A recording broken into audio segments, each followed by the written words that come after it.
Hello, everybody, and welcome in. It is the SFA Season 12, Week 11. We are here for SFA BearCave. If you don't know what the SFA is, it's an online dynasty ran entirely through Discord. You do not need the game. You can do things like recruit. You can set depth charts. You can set schemes, hire coordinators, and then also participate in a lot of things like server games. We have a fully functional fantasy football, as well as an entirely functional sports book for you to participate in if that's something you like doing. If you do want to join, feel free to check any of our descriptions and hit the link to the Discord. And yeah, we're here week 11. Let me know if you can hear me. And we're gearing up for fantasy football. So if you are interested in joining the fantasy football league, please DM me your sleeper app name. But yeah, I'm just gonna wait for somebody to say that they can hear me, and so we can get rocking and rolling. I don't see anything in the chat yet, so we will see. Let me know if you can hear me, and then we will get rocking. Mike says sounds good. Okay, cool. Alright, so we're going to get into BearCave. Week 11 traditionally is a very, very hectic week. A lot of big games going on BearCave especially, so we're going to hop right into it. For those of you guys who do not know, how we do BearCave is we quick sim, and if it's close, then we will watch the game at the end. I got to make sure I put it on 7 minutes. Yeah, if you've already DM'd me about fantasy, I've written you down. Alright, it's on 7 minutes. So we are ready to go. Alright, so the first game is we're going to start in the Conference USA. Check out an SMU team we've really not talked about even really a little bit this season. They lost the opening game to UCLA on Patreon Watch Party. And then they've just rattled off 7 straight wins. So time to check them out, see what's popping. Tulsa is a user. If you're in the stream, let me know heads or tails, kick or receive. But he's pretty inactive. Remember, right after this game is our game day, which is going to be Ohio State and Michigan State rematch of the Season 10 National Championship. And then after that, we will see where these recruits go this week. We have 3 4-stars. All 3 are athletes. So we will see SMU. Can they do it? And for those of you who are betting, SMU is a 7-point favorite, and the over-under for this game is 63.5. So SMU, top of their division, likely going to face Louisiana. And UTSA, shout out to JT getting his first win of the year. Pretty hype. All right, SMU. One of the best quarterbacks in the country, but you look terrible against UCLA. Put up a Gamara-esque performance there for Dogwater. Alright, so heads and kick. Do not see the coach here.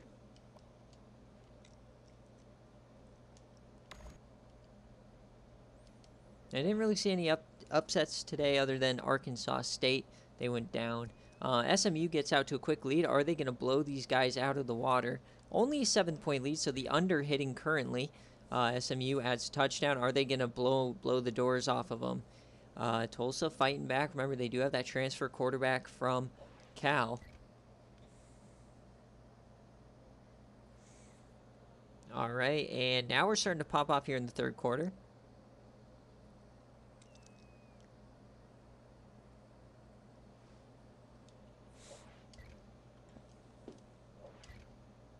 And we're going one at a time. Good morning, Troy Bolton. All right, SMU's going to kind of run away with it here. The over-under was 63.5, so we're currently at 49, so not really a threat to hit the over here.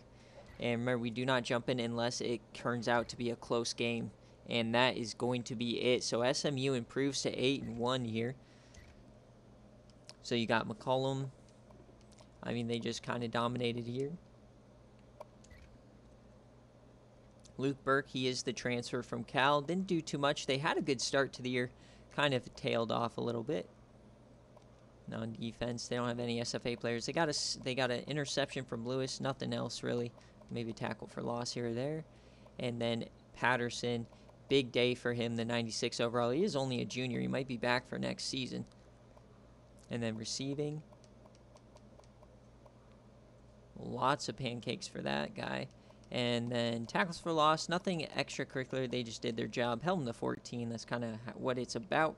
So SMU gets the cover.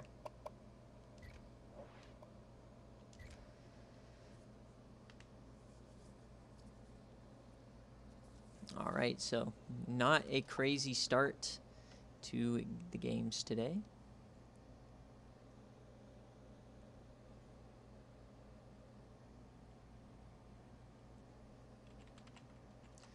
Remember, I always get my players of the game graphic for later. And we will move on to the next game. Virginia Tech and Crew. So if Coach of Virginia Tech's here or Coach Crew is here, let me know. Heads or tails, kick or receive. You have a couple of seconds before I decide. It is a user versus user game. This is huge for this division.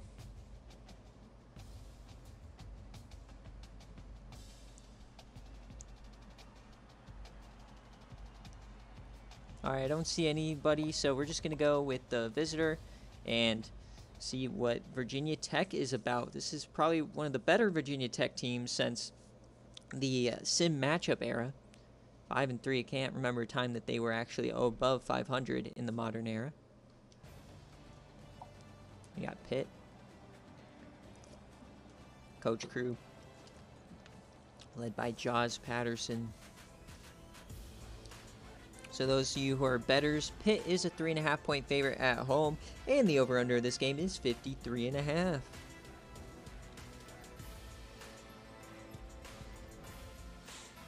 So much lower. Nick got these spreads pretty close this season, or this week. So not a lot of TC over-under action today. That's all right.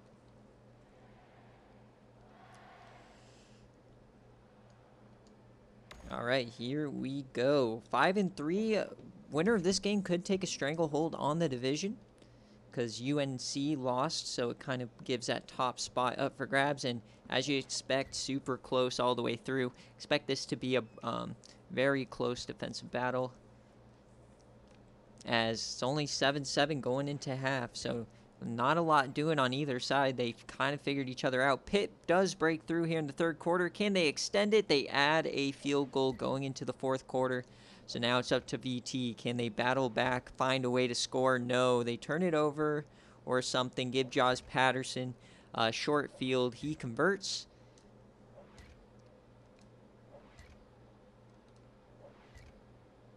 And all right, VT kind of makes it a game. Remember, we want to make sure this is close. So I'm going to go one play at a time.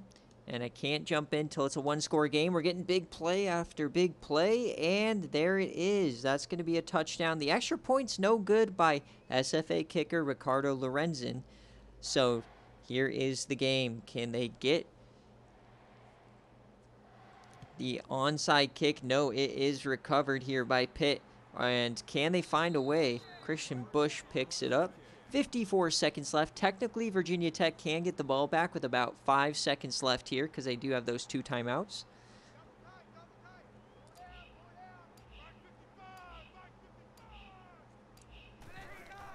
Hands it off, left-hand side. That's Sisk. He breaks it 2 tackles. That's going to be a first down. That's going to end the game.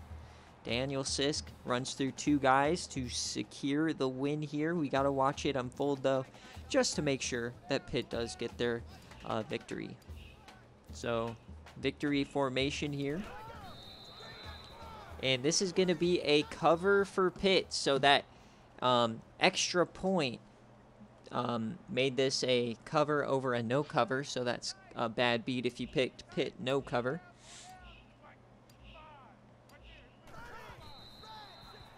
And then one more snap here, and we will get out of Pittsburgh.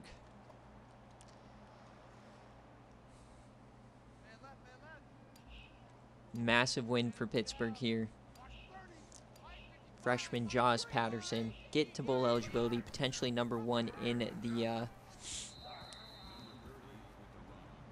#1 in the division. 40 rushes for Daniel Sisk, 138, and my tutty tally hit Note that one. Pinstripe.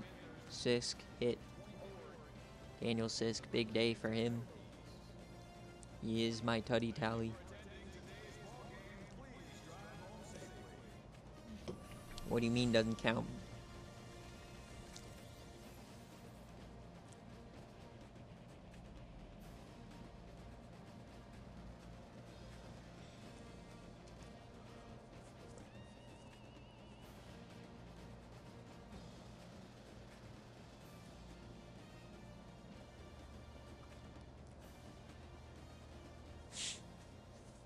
Alright. So Sisk, Dean, Sisk again. No other SFA players did anything there. Let's check Robert Williams. He did his job. I mean, they were within range, but didn't really do much. Spread the ball around a lot. And then on defense, Roderick Chugong and no sacks. They got a ton of tackles for loss, but no interceptions or sacks because they ran it 40 times. And then Ricardo Lorenzen, SFA player, missed 2 extra points. Not what you like to see. And then Pittsburgh, you got Jaws Patterson, did what he's supposed to do. They just handed off to Daniel Sisk all day. Ricardo Joseph, not an SFA player, but their former quarterback, had 2 catches. And then on defense, where the SFA players are, got a sack from Huff. Rafi Spriggs, 4 tackles. And nothing really else. Lacobe Dean didn't do anything. Oh, he got 6 tackles. All right. So that is that game. All right, 2 win, 2 covers. Nothing crazy happening. No gameplay really to speak of other than running out the clock.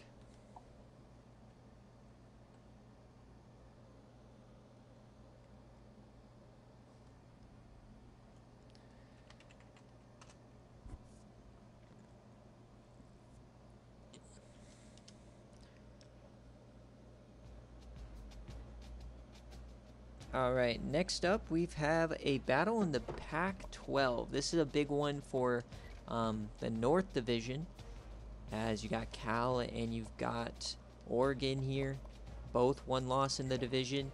I think Cal wraps it up if they do win this one. This is CPU versus CPU.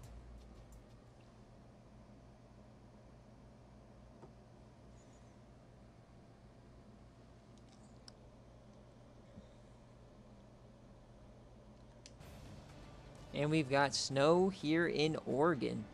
All right. Probably one of our first snow games of the season.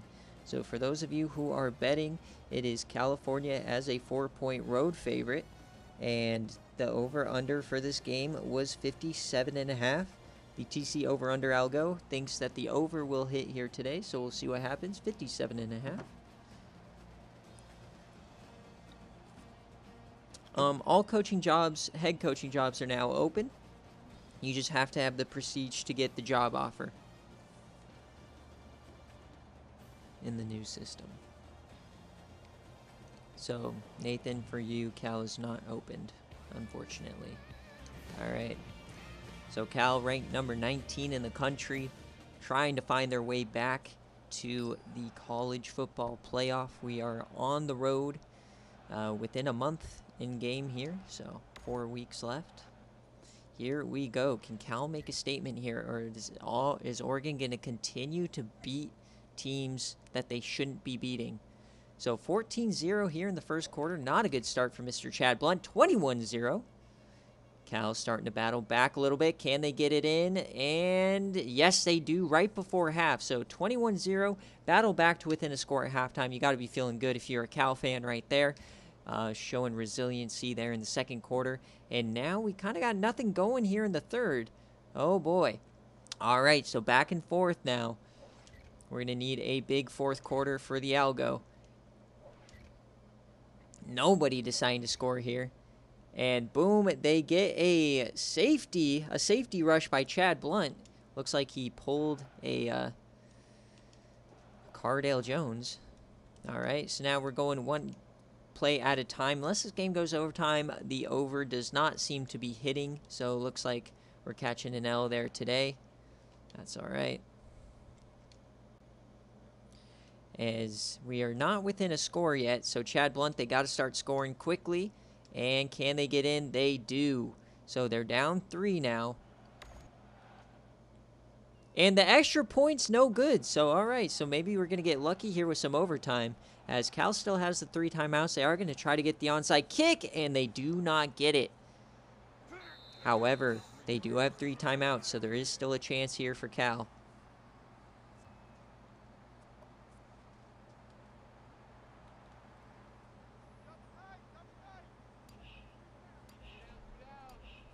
All right. Cal is going to need a stop here, and they get a tackle for loss. That was huge. If that blocker could have connected, that could have been nasty. As Victor Nugent is going crazy. 2nd and 13. Hand it off to the other side. Can they tackle him? They do. Bring him down. 3rd and 12. All right, we're going to see a magical comeback from Cal. We're at 43. We still need 2 more scores to hit the over. And 3rd and 12. And he throws that, and it's incomplete. They're calling it a fumble. Oh, my. Cal gets lucky. He threw it backwards, and Cal picks it up, and they're in business.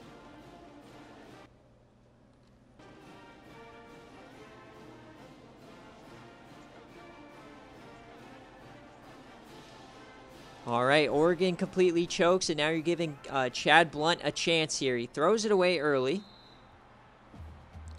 So now they have a minute with a timeout, and all they need to do is get into field goal range. New life here for Cal on the road.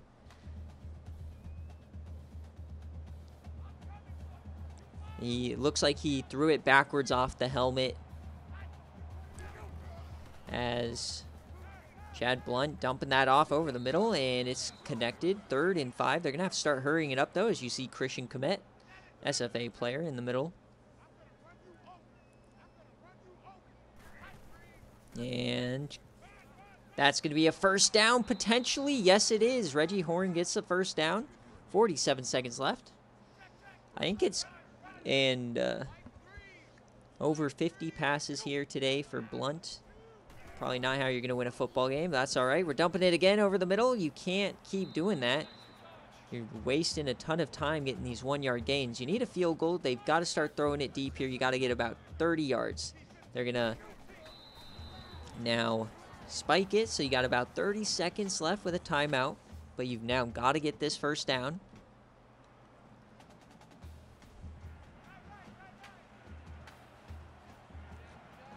Third and 9. Shotgun. Stop running drag routes. All right. They connect again, but clock is ticking. Here's the game. 4th down. This could be the game. And Chad Blunt, he's throwing it to the sideline. It connects, and who else? Darius Toth.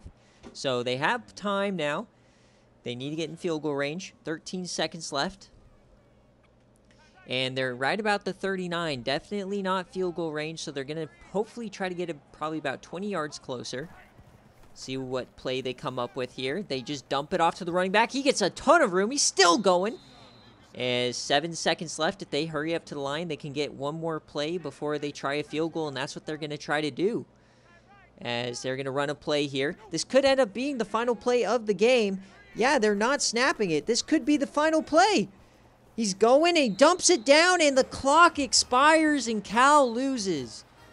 Oh, boy. Poor clock management there in the snow from Chad Blunt, and Oregon survives.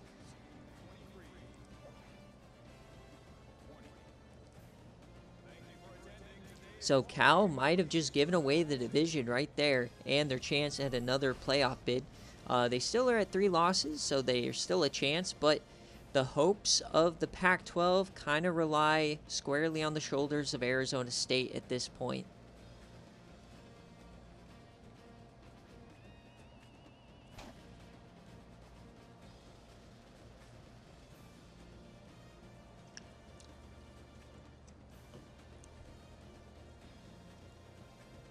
So now it's 7-3. Cal has to win out. And they got to hope Oregon loses another one here.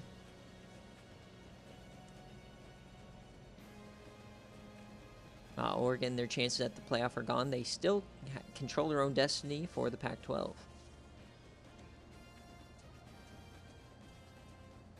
And our first bet goes Kapui. So there's some money lost there. That's all right. We got Nugent, Pollock, Darius Toth got a touchdown, Seymour. Chad Blunt, when you throw it 56 times, you're never going to win. You got to be more balanced than that. Spread it around a ton, though. On defense, they got a sack, that also an interception from Desmond Harris. Big game for him. And then if you're Oregon, this is a team you might have to start keeping an eye out on. They have a couple big wins, including over Arizona State. Scott Smith, 87 overall, did what he had to do, and Nugent just pounding it on the ground over and over. And then on defense, you have Christian Comet, SFA player. He only got 4 tackles today. They did get an interception, a few of them. And that is the game. So that is a Oregon outright victory.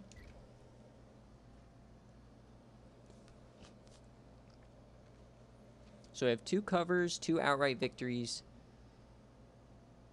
Let's get my players of the game.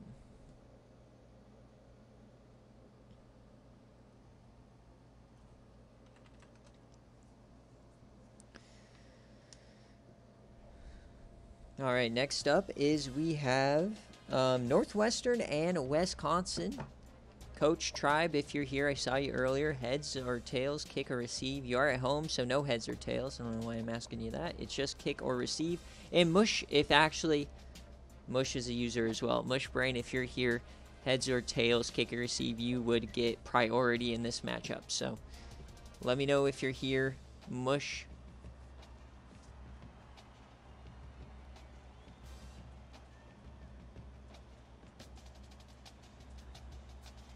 First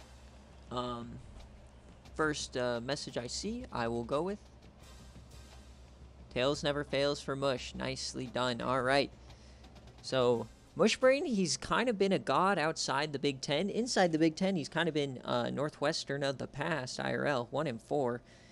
So, they're 4-0 in non-conference, including a win over Ole Miss. So, can he get it done against Wisconsin? A Wisconsin team we saw win the Heartland Trophy against Iowa on game day handedly. They dominated them. Almost a perfect game. So those are your bettors. 6.5-point favorite for Wisconsin here at home. And the over-under for this game is 56.5.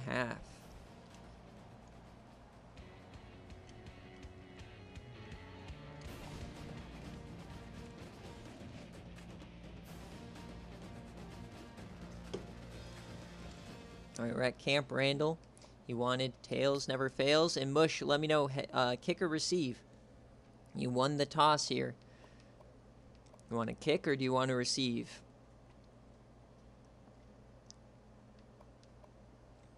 Kick or receive?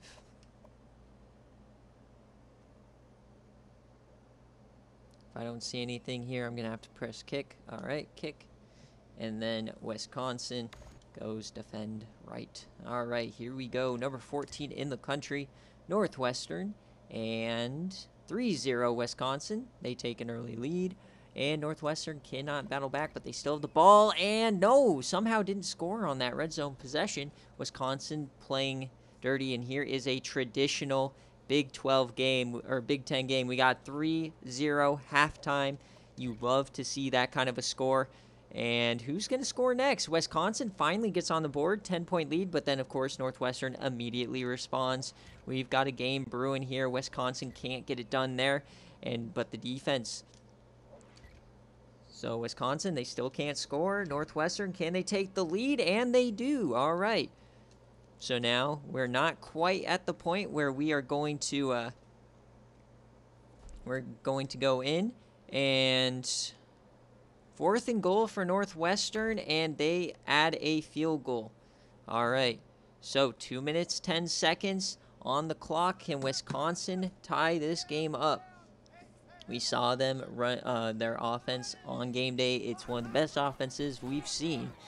Chris Battle's really good. He just falls down there, though. He's having an all right day. Plenty of time. 3 timeouts remaining. Nothing bad to... no time to worry if you are a Wisconsin fan.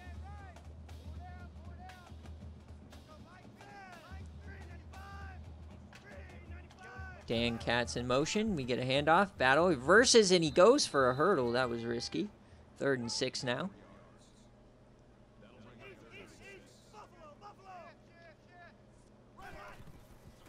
All right, Wisconsin. He's gearing up to yam it deep. He has some air on it, and it's intercepted. So an arm punt this time, as they are getting a nice beefy return out of it. There you go. All right. So Wisconsin now has to get a stop to get the ball back. They tried to take a one-on-one shot. It did not work. Can Northwestern pull this game out? We're going to hand it off to the right-hand side. A lot of room, and there's another first down. All right. So now clock is going to tick. Wisconsin's chances are dwindling here at home. Northwestern came to play.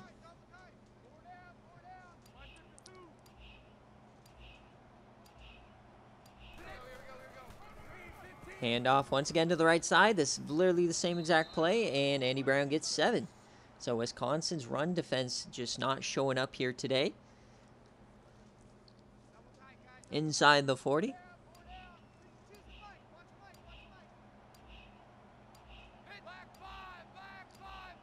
Beefy number 69 in motion, hands it off outside, and they seal the edge, and that will likely do it.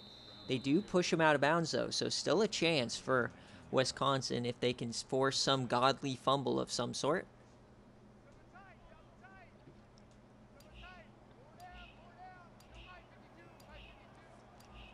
And this win by Northwestern pretty much would, I think, I don't know if it clinches it, but pretty much gives Iowa the division for free at this point. The rest of this division, it might just come down now to Minnesota and Iowa. His last chance, basically they got to force a fumble. Instead, they just wide open up the gut. Northwestern doing it again on BearCave. They are very good on BearCave. Turns maybe they're just not a sim team, as now we are back to 2 possessions, so we are not going to see the rest of it as Northwestern gets the victory.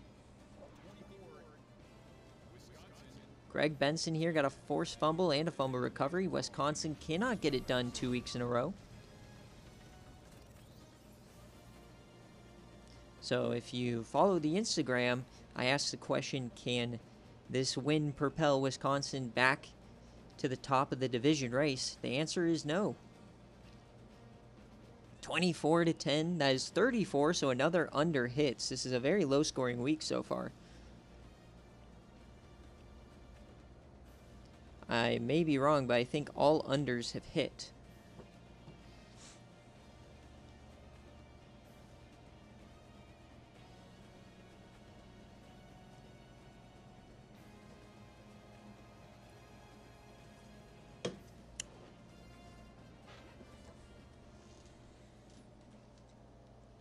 All right, let's see how this one breaks down. We've got Chris Battle, we got Fry, and yeah, not much to talk about here from the Wisconsin side. Ricky Foster, once again, another fantastic game on BearCave. Andy Brown gets it done. Pope, and then both touchdowns for Leon Fry. 13 pancakes for the left tackle. 3 guys over 10 tackles. Got 2 sacks here from Jamal Bolden, and 2 interceptions, and we know they had that forced fumble. And kicking-wise, 1 for 2 on the field goals. And then Wisconsin here. Passing, Cedric Morris had 2 interceptions. We saw 1 of them. And then Chris Battle gets 1 TD. All right, so we got Brandon Cotton gets 16. All right, and there it is. Let's get our players of the game.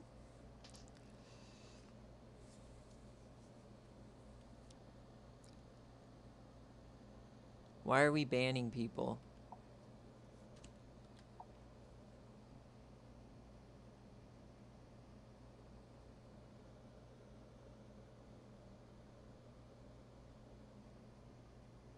No reason we're banning anybody from Twitch.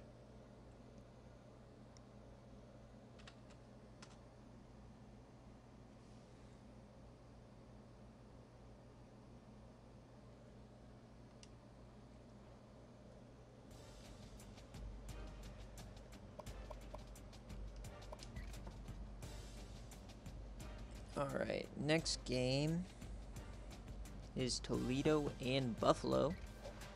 And you said heads and kick, alright. This is Sicko's game of the week for bettors. This is a minus 21 point.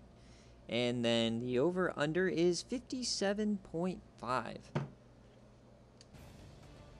The over-under algorithm has this one as a under. So on the way things are shaking out today, hopefully our under hits. Otherwise, we're going to lose even more money.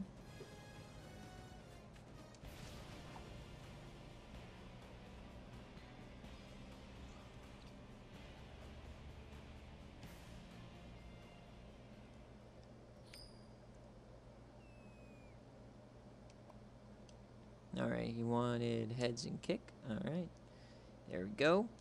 And 7 minutes on the clock. Can Toledo actually pull off a crazy upset? 7-0 early on. They are hanging in there, so a potential cover may happen. 14-3. Toledo adds a touchdown there. And Buffalo does end up going up, and this is probably where they start to pull away unless Toledo can actually do something in the fourth quarter. They are now currently at the 21-point cover line. And are they going to cover? They're now up 28, and we're right close to that over-under line as well. And it looks like that's where the game is going to end. So 38-10.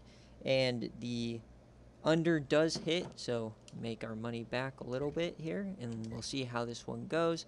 Randall L, Roth, Charles, Randall L again, and Ames. Alright, we got Arch Manning, 3 touchdowns, 375. Ames gets a little under 100, 67 for Manning. Randall L, 114, he was the big receiver today.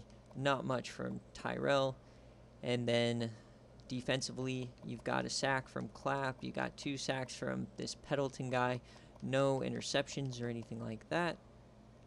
And then we've got Toledo. Colbert is a trash can. Jack Snowball, SFA player. Average 5 a carry, no touchdowns. And Jack Snowball again. Charles got the only touchdown there. And then you got Dan Black. Tackle for loss here from Osborne. And Whitney Merciless, SFA player. And then where did Liam Gagne? He is the freshman from last class. He got 7 tackles, no extracurriculars there. Alrighty. So moving on. Now we got the Patreon game.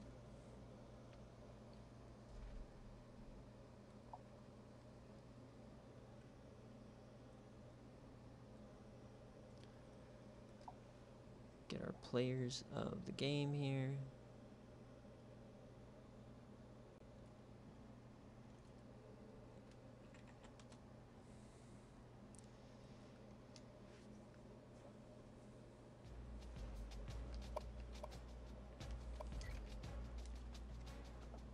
All right, next up is we have Texas and Tennessee.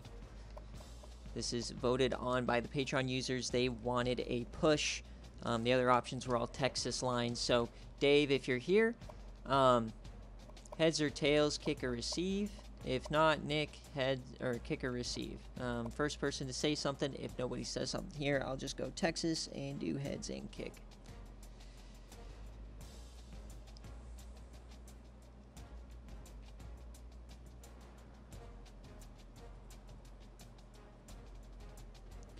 Alright, I don't see anybody saying anything, so Texas. I don't know the scores, B-Dog, but you had SMU cover, you had Pitt cover, you had Oregon win outright, you had Northwestern win outright, and Buffalo cover. All right, so now we got the Patreon game, Texas at Tennessee. If Tennessee loses, they are out of bowl season this year. This is a push, like I said, and the over-under for this game is 54.5.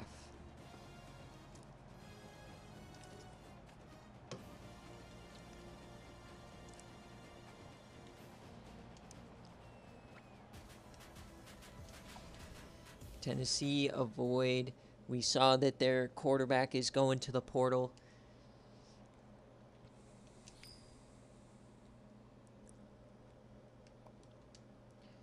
Turmoil within the program. How are they going to play today with bowl eligibility on the line against Dave, who still has a chance at the division, oddly enough.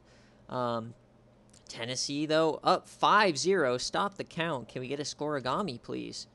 5-0, and Texas adds a touchdown, but they miss an extra point, 6-5. Now we got 12-6 here at halftime. What a weird score we've seen so far in this game. They add a field goal, 12-18 now, and they miss a field goal, and 26-9. Tennessee starting to pop off. Have they figured out their issues? 33-9 here. Texas getting pummeled. They do not like being in this Patreon slot. 40-9 now. And that is going to end this game 47-9, an absolute thumping. And that last touchdown at the very end hits the over for us for 56. So if you are tailing the TC over under, at this point we are making a profit. We're 2-1, making a profit.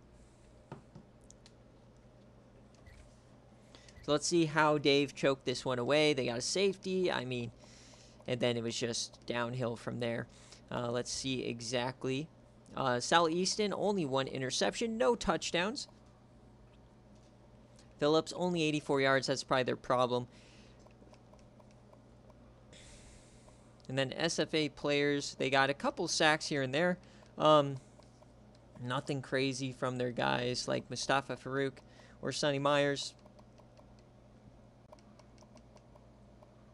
And then if we check out Tennessee, Dudley Steele had to actually come in a little bit, but Bishop Moore did his job. It looks like he was enjoying the see-do with Nick as he threw 400 yards, 4 touchdowns, and they kind of figured out at least a little bit on the ground, and a couple throwing passes for touchdowns, and on defense, got an interception from Dubinsky, few tackles for loss. We got a sack here. Jamarian Sippins got 2 tackles for loss. Bruno Van Peter, 2 tackles, and Snow Graves actually had to get a tackle as well. The reason that Bishop Moore has an injury tag is he has those strained Achilles that he missed some time, but he's still considered probable right now. So he played, but he still has that injury tag, so I doubt he's actually injured. But we'll see tomorrow, as always. All right, so Texas, there you go. They got thumped. So pretty much now I think that guarantees that it's going to be Georgia and Ole Miss pretty much. All right, so this is the time where we sim my game. This is the return of Christian Richard. We've got Charlotte and East Carolina. Finally are back at full strength, so let's see what happens. And back where we like to be, a 42-point victory. Christian Richard getting it done. Kilpatrick getting it done. Mickey Flames getting a pick 6. And Gibson. So no touchdowns for Vanilla Vic here yet again today, ruining a bunch of your fantasies. Christian Richard, his first game back, 15-24, 2 tutties. And then on the ground, he gets 125. Vic, he didn't really play that much, so we might have another injury again this week. Seems that's been the way all season long. And then on defense, Roman Mills, 2 sacks for Glasscock. I remember my full SFA player. Kubiak got a pick as well. Cool, cool, cool. All right. And let me just get my player of the game just so I can remind myself to actually post the results.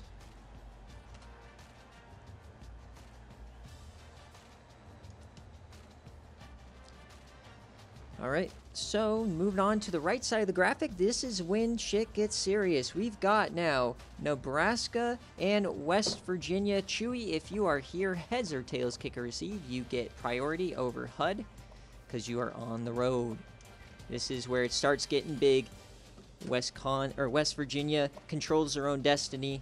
I believe Nebraska now still does as well. So winner of this game, I think, puts them in prime position. So you want heads? Cool. Now, do you want kick or receive if you win?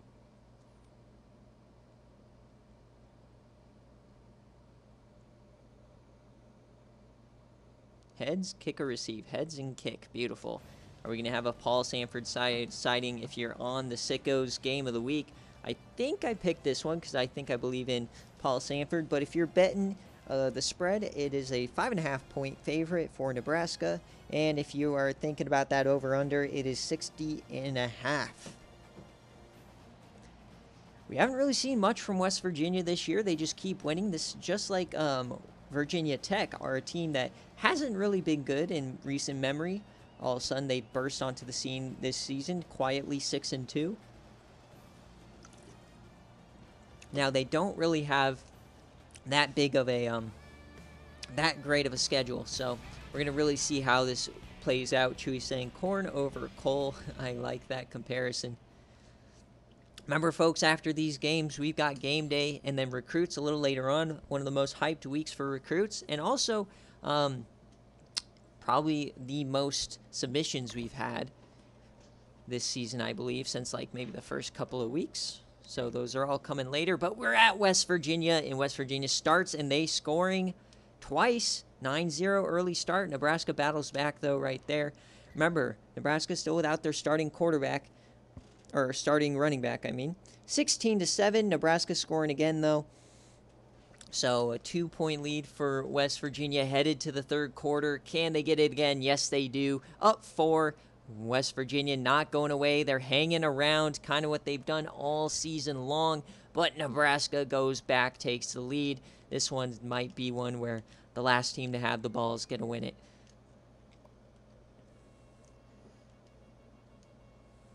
All right, here we go. We're inside 4 minutes. We're going to go one play at a time as you see a catch by Preston.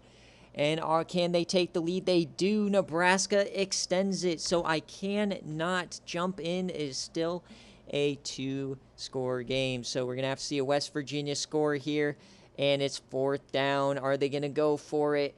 Yes, and they do not get it. So is this the end for Nebraska? It very well could be. Down 14. They got to have something big. They are just incompletion after incompletion.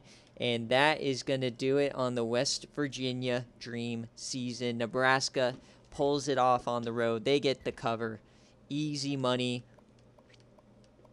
As the under actually hits by 0.5 point. That sucks if you bet that over under. 60.5 was the line, and we have 60. Preston, and then Holt. Cool. All right, Paul Sanford, he had 2 TDs, keeping him on the road to the playoff. Dan Williams got the bulk of the carry, but Ryan Holt got the touchdowns. And then through the air, we've seen this team. Dallas Johnson and Preston are very good deep threats. And then on the defense is where the SFA players lie. We got Freeman with 2 sacks on the edge. And then Dick Tater got himself a sack there in the middle. Xavier Townsend and Ricardo Henderson got himself a deflection. You got the man who got the scoop and score touchdown, Wendell McMahon, on game day. He has himself a sack. And yeah. So let's take a look now at West Virginia. The challenger, Brian Nobles, just couldn't get it done. Brights might have been a little bit too bright for him as David Murphy. And then, yeah, check the defense here. 10 tackles, 2 sacks, 4 tackles for loss for Griffin, 2 tackles for loss for Ramsey, 1 tackle for loss, and a sack for Zach Brown. And that will kind of do it for you.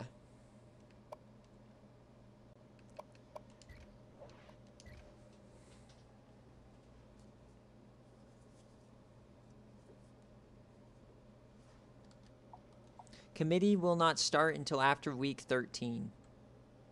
So we're on week 11, so you still got a couple weeks.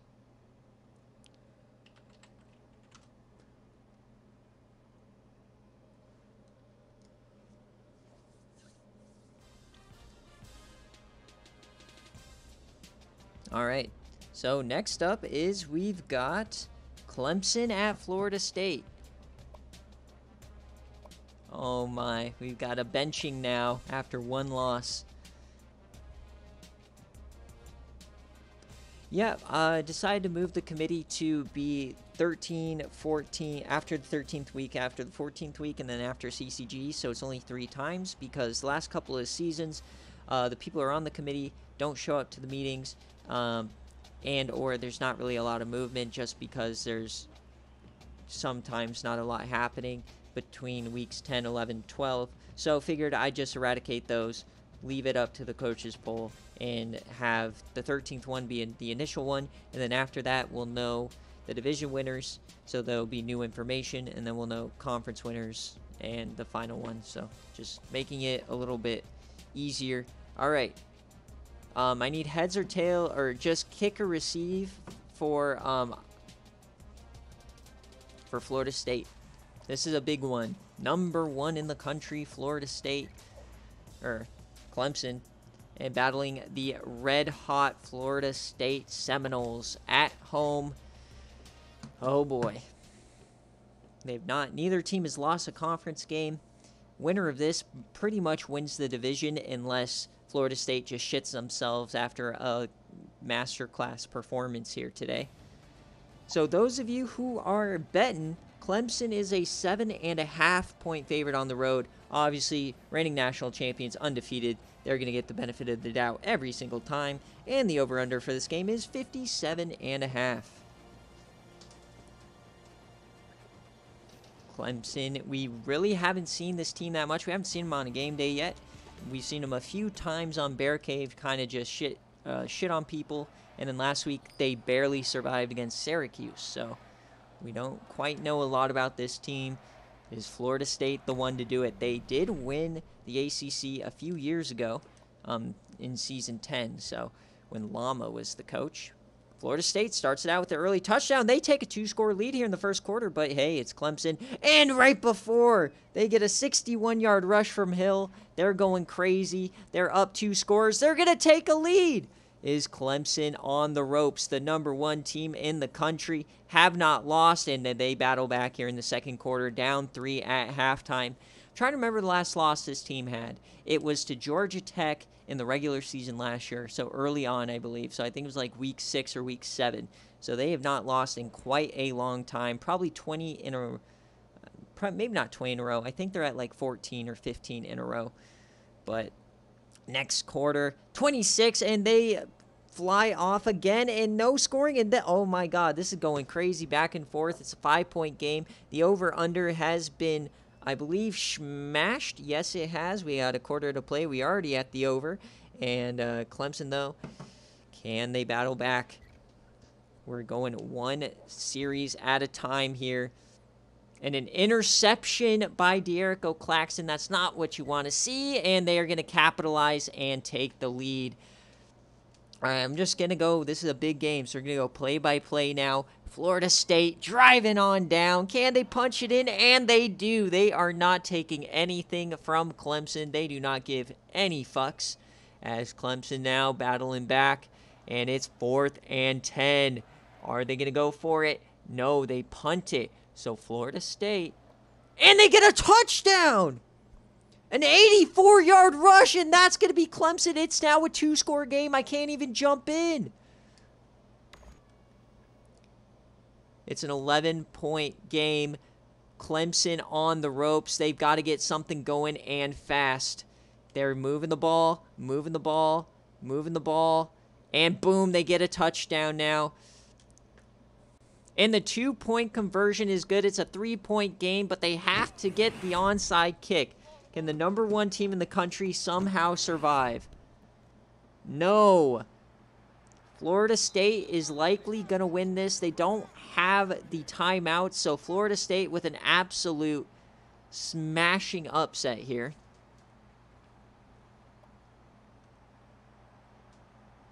So we're going to watch this unfold. Barring a ridiculous turnover by D'Erico Claxton, he's going to pull off a crazy upset here at home. Oh my god, there's a fumble! No way! Clemson picks it up. They're on the run. Clemson down the sideline. Can he? Yeah, do it. Jericho Claxton gives chase. Touchdown, Clemson. Oh, my God. No way. Number 1 survives. Holy fuck.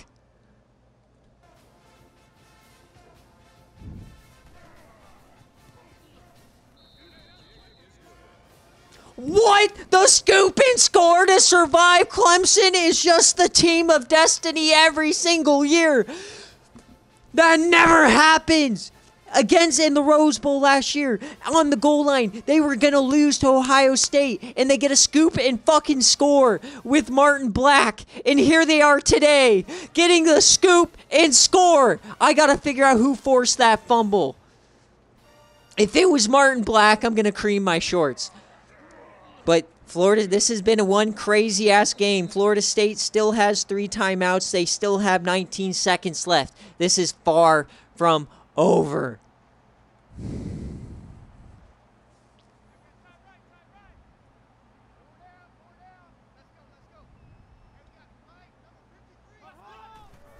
All right, Jericho Claxton. He couldn't even catch him, but bam, big play there. We're going to get at least in Yamming range.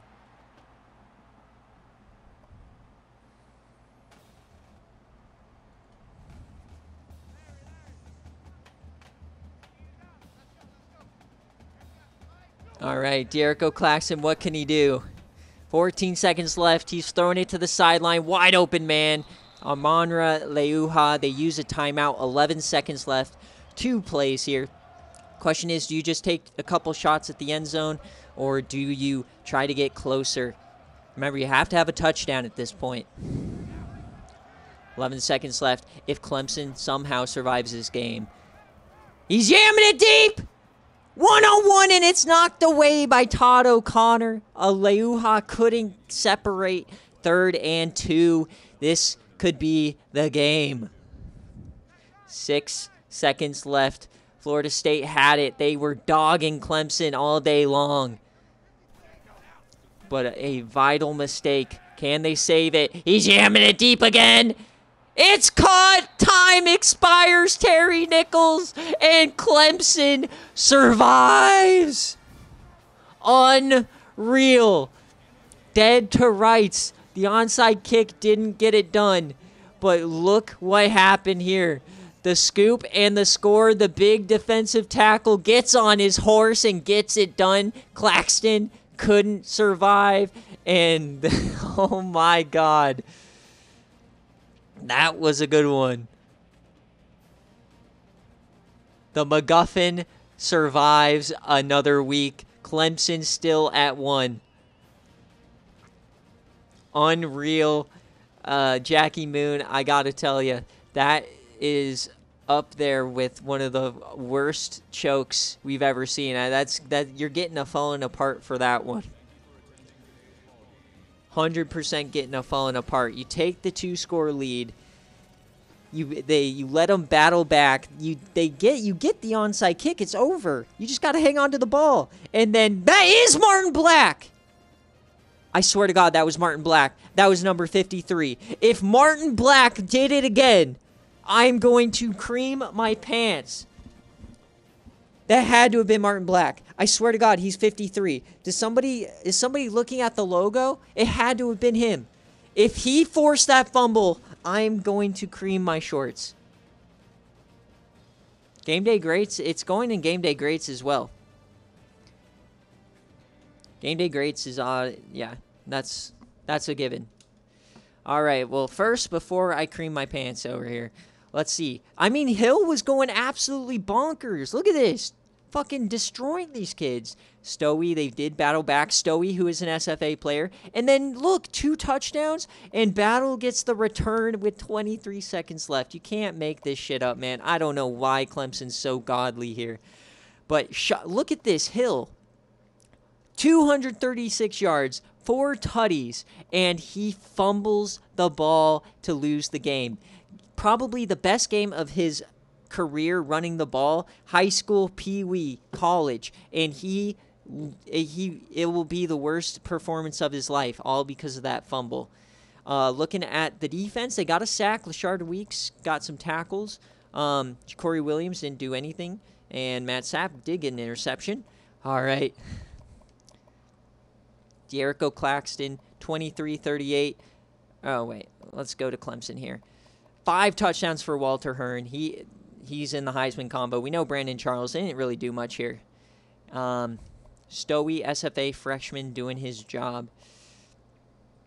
All right. Did he get the fumble? Martin Black, number 53. He did! Martin Black is the greatest SFA player of all time. You can't make this up. 2 of the most improbable plays in SFA history have been because of him. One, he forced this one, and then the one in the playoffs, he recovered and took all the way back. You cannot make this up. That was incredible. Absolutely incredible. We're going to watch this play again, if it will let us. Sometimes it won't give you the chance here because it was too long of a play. They gave it an A++. That's what you like to see here. Yes! All right, big boy Martin Black right there, number 53. All right, so let's see how this play turns out. I mean, it's just a simple ISO run up the gut. The fullback just picked the wrong hole. And then it was one-on-one in the middle. He was even covering the ball, but you have big boy Martin Black absolutely blistering him. And then you have Leuha trying to pick it up, and he cannot. And then it's just fat man battle over here, trying to outrun everybody. And I know the entire stadium was silent on this call, man. Absolutely incredible. Clemson just gets so fucking lucky. They survive 51-47. You cannot make that up. The most clutch.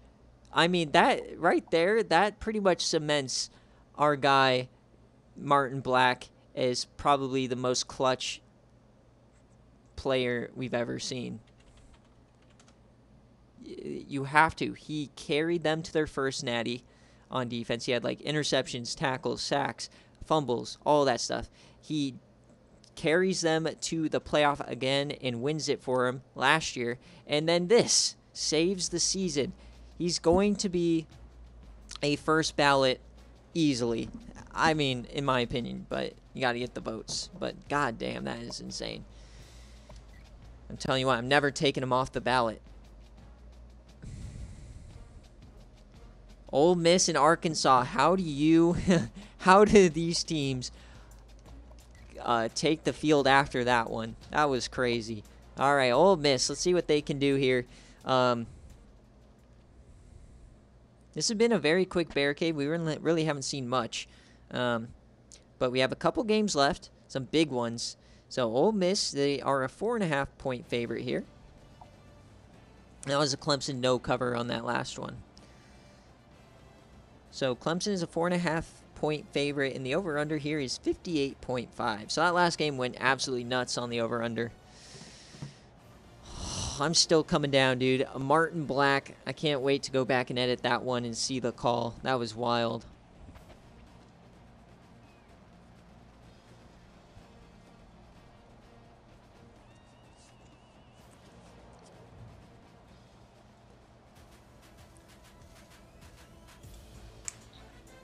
All right.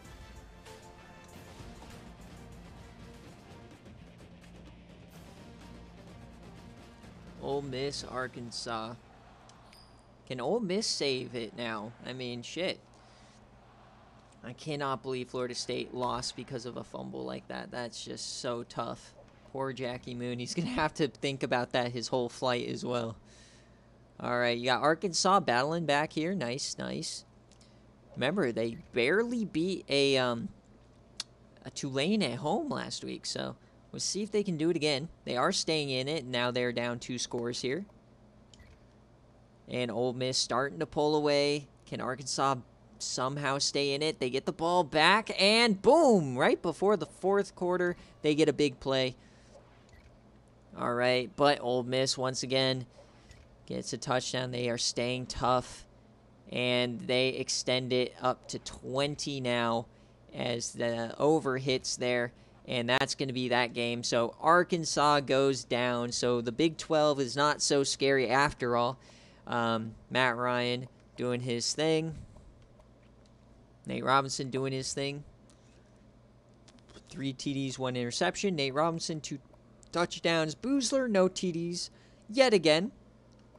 Acuna, 2 TDs. Blocking, not much to talk about. And then sack for Martinez. Miles Ricketts, some sack. SFA players haven't really done any extracurriculars. They're just a pretty good defense. Troy Oxford gets a pick. Nice. And, yeah, now you got Arkansas. Brad Thornton, not the kind of game he wanted to potentially take out Ole Miss. So Ole Miss gets another very quality win, as they are likely going to be in the SEC Championship.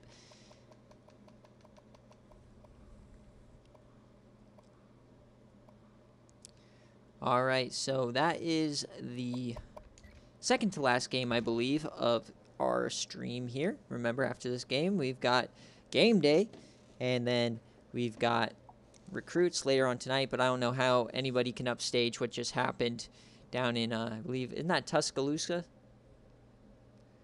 Where Florida State plays? Absolute bloodbath there. Oh, Tallahassee. Tuscaloosa is Alabama.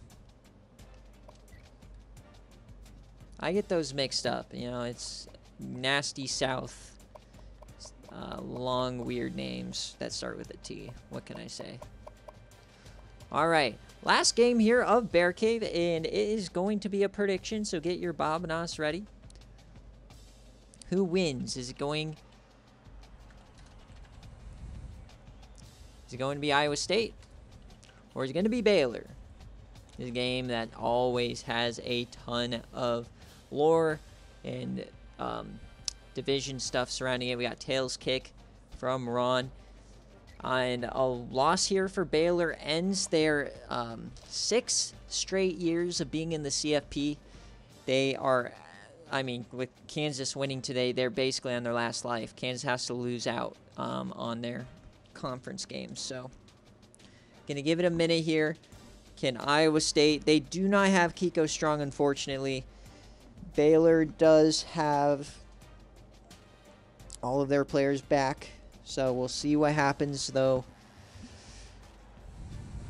Yeah, this is SFA's El Clasico. If you had to pick one matchup to just watch for eternity, this would be up there.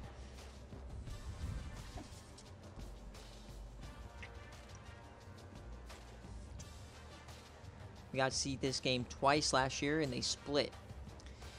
Iowa State won in the regular season. Baylor ended up winning in the Big 12 championship.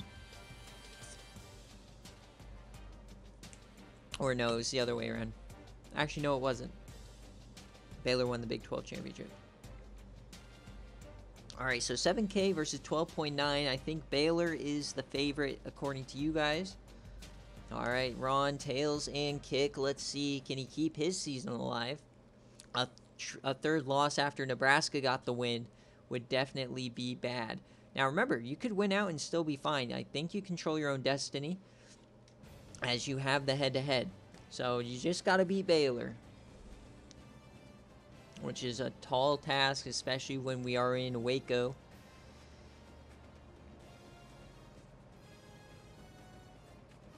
Look at this. I mean, so Clemson or Kansas has 3 conference games left. I don't know if it's already counting their win today, so I think they only have 2 left. They have to lose both of them. One of them is Baylor, though, so they just have to lose the other one. We got Arkansas. I mean, this division's wild. It's kind of anyone's game at this point. But Arkansas losing, West Virginia losing today gives us a little bit easier of a picture, as it's probably going to be Nebraska or Iowa State. McLean Stadium, here we go. He wanted tails and kick. Kiko Strong out there for the coin toss. Colt Brennan as well. Some star-studded players out there at midfield. And here we go. First quarter in Baylor ISU. 7-0 Baylor. And they move up to 14-0, 21-0 after a 72-yard punt return by Josh Berg. If you don't know who Josh Berg is, he was, when we were doing Tamper, he was a Tier 1 pick for Flame. It was a random SFA transfer. He was like a 60 overall corner. It picked him to go to Baylor, and look at him now. He is returning punts for TDs against Iowa State. 21-0 here in the first quarter. Absolute scenes as Baylor is making a statement. 35-0. What? Iowa State finally gets on the board as we head to the second half here. Baylor makes it 42. Iowa State putting up at least a fight, but Baylor showing them who is boss. Oh, dear Lord. Iowa State was a massive pretender, apparently, as this game is all but over. 56-14, Baylor destroys them. Ouch. So the over hits, if you were betting on that for sure. I mean, Burnside, Josh Berg got his punt return. Burnside again, and then McMillan, like, they just popped off doing what they do. Kurt Morris, 2-2. The backup starting to show, and you got Sellers as well. Jeff Pimpton doing his thing, but Houseway got smoked. Can't really do anything. This defense, though, 15 tackles for Britt, 4 tackles for loss. I mean, they just couldn't stop anything. Stratford got a few tackles for loss, but you can't force any sacks, you can't force any interceptions, and you can't force any punts. So Colt Brennan, 5 TDs for him today. 270, and Burnside 138 and 2. And then lots of players, holy cow, 2, 4, 6, 8, 10, or 9 receivers, different receivers. And then on defense, sack here for Jones. Jamal Okeke, 3 tackles. I don't see anything from my boy Shab Boyka. We got 1 tackle. 2 interceptions for Rocky Kalmus, SFA player.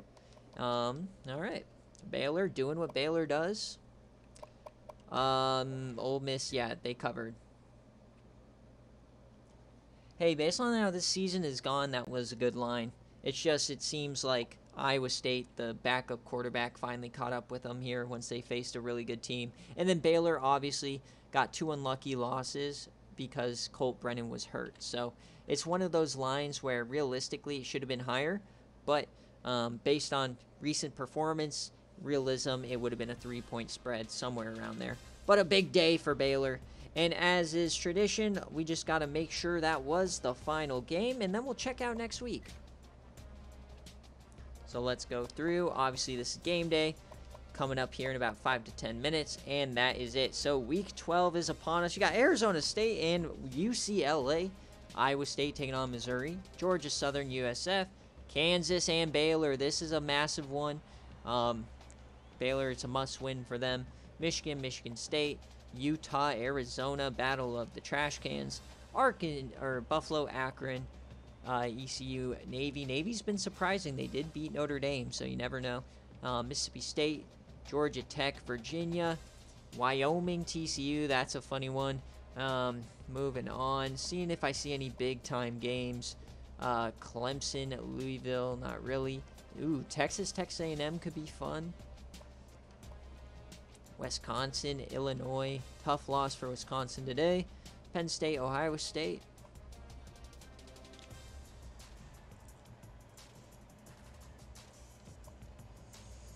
NC State, Wake Forest.